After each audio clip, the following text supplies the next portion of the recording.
Hello everyone, and welcome back to Satisfactory. Before we get into today's episode, I'm going to recap the basic production. The objective is to gather resources and create new things. The miner is used to collect ore. Then with conveyor belts, we move that ore over to the smelter. The smelter turns ore into ingots.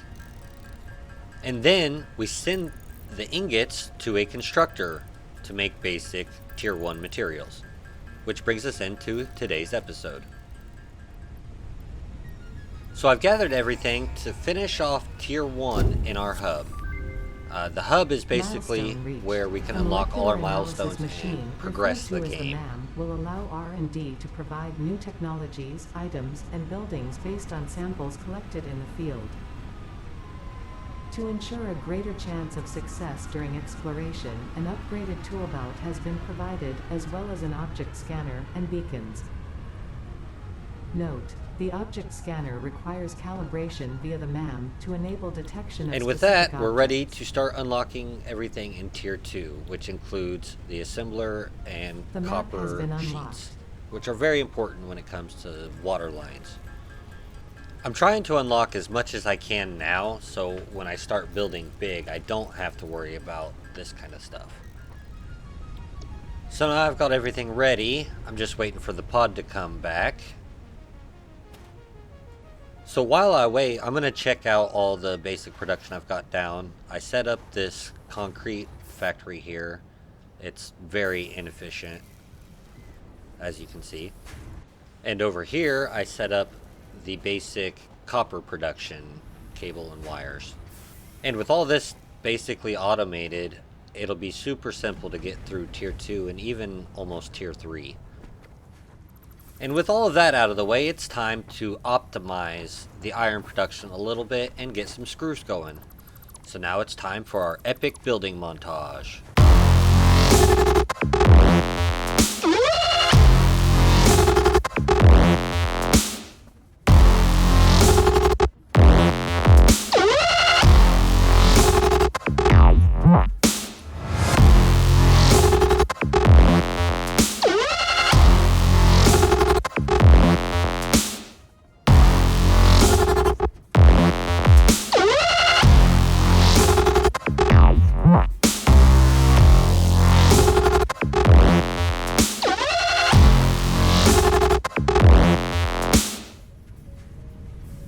Absolutely beautiful, isn't it?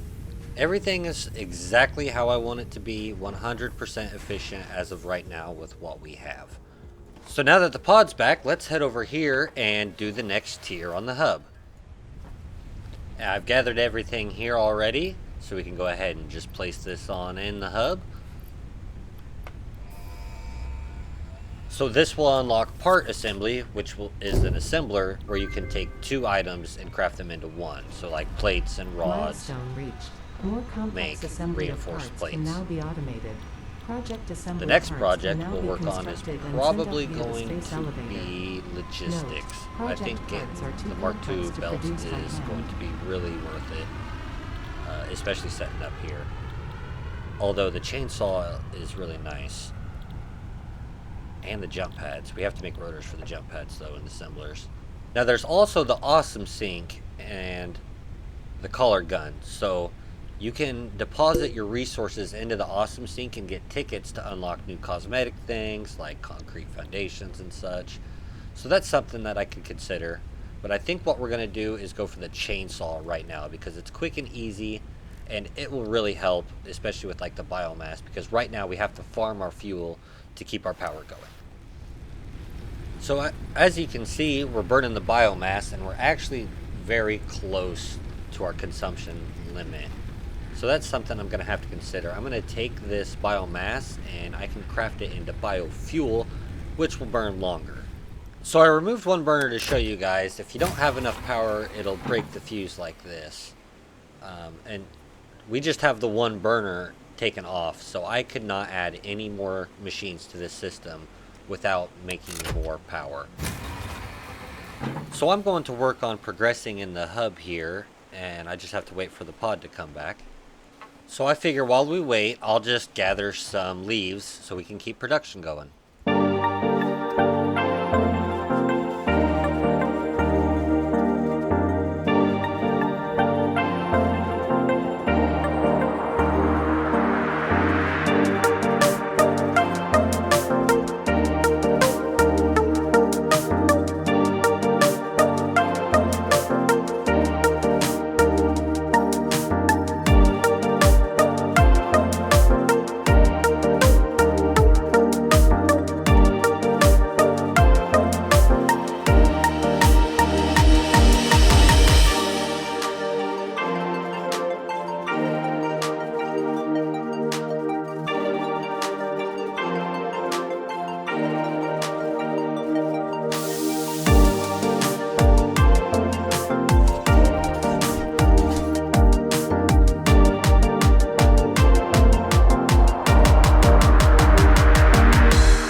Alright, so that's all done. I've checked on all the machines here, and I think that's where we're going to end today's episode.